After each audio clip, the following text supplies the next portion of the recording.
lagi, saudaraku. Ini kunci kepada keberhasilan, pada pertumbuhan rohani yang luar biasa dalam hidup saudara. Panjang tahun-tahun yang akan datang, saudaraku.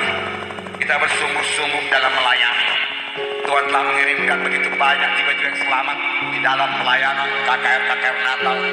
Bahkan Natal KKR ribuan jiwa diselamatkan.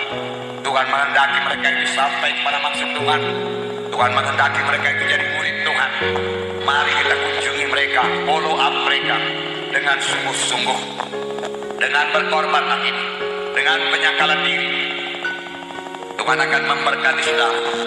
Mari kita muridkan mereka dengan sungguh-sungguh.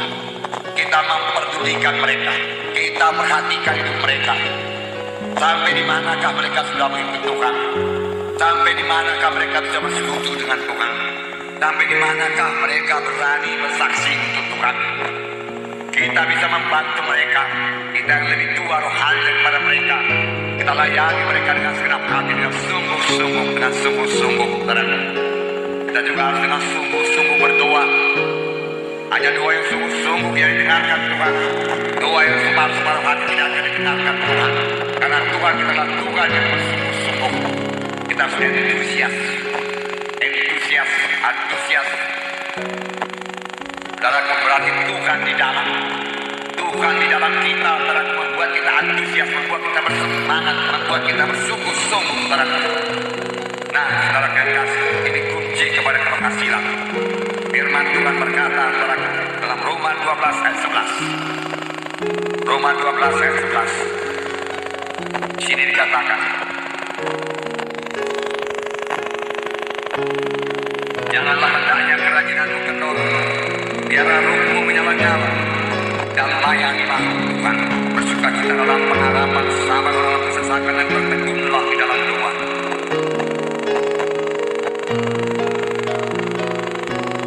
Puji Tuhan, saudaraku, di sini dikatakan, janganlah hendaknya kerajinanmu kendor.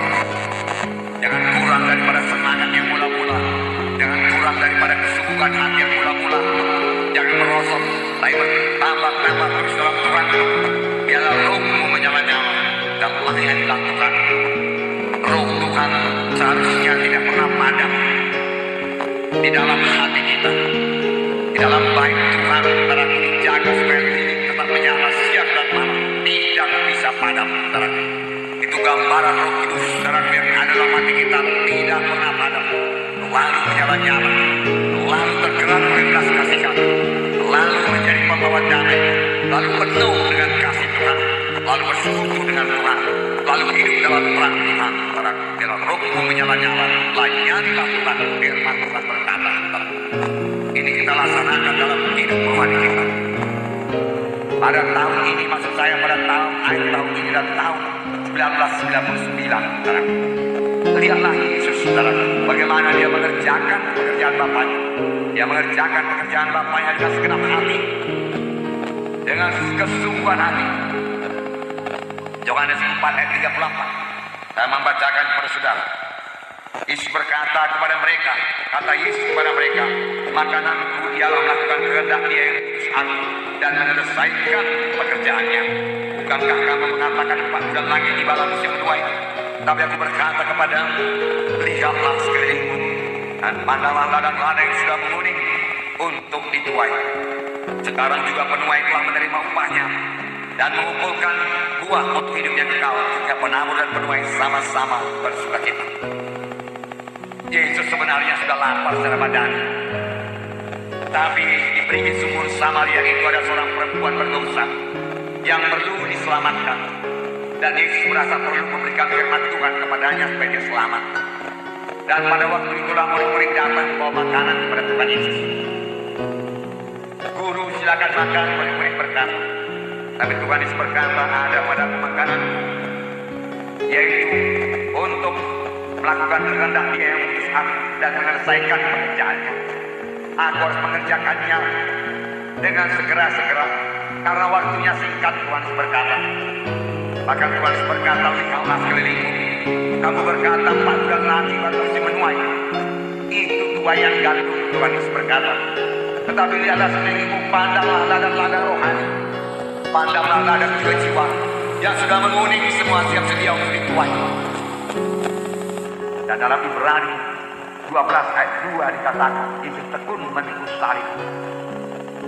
Marilah kita melakukannya dengan mata yang tertuju kepada Yesus, yang memimpin kita dalam iman, yang membawa iman kita kepada kesempurnaan, yang dengan mengabaikan kehinaan, tekun memikul salib, yang itu kasih yang disediakan bagi siapa yang sekarang duduk di sebelah kanan takhta Allah. Dia tekun memikul salib. Dia tahu hasil salib itu, saudaraku, jiwa-jiwa diselamatkan, saudaraku. Dia angkat salib, saudaraku. Memang di sini dikatakan dia akan duduk di sebelah kanan Allah Bapa. Tetapi tidak berapa kali dalam Alkitab dikatakan sebelah kanan Allah Bapa, saudaraku, hanya beberapa kali. Tetapi hati ini tergerak oleh belas kasihan, lihat jiwa-jiwa itu berkali-kali dikatakan. Jadi apakah yang terutama memenuhkan hati ini? Belas kasihan kepada jiwa-jiwa yang terhilang, kasih kepada jiwa-jiwa yang masuk neraka, kasih kepada jiwa yang sakit menderita. Itu yang menggerakkan hati Yesus, saudaraku, sehingga pada akhir hidupnya dia tekun memikul salib. Inilah pelayan yang terakhir terbesar pada umat manusia.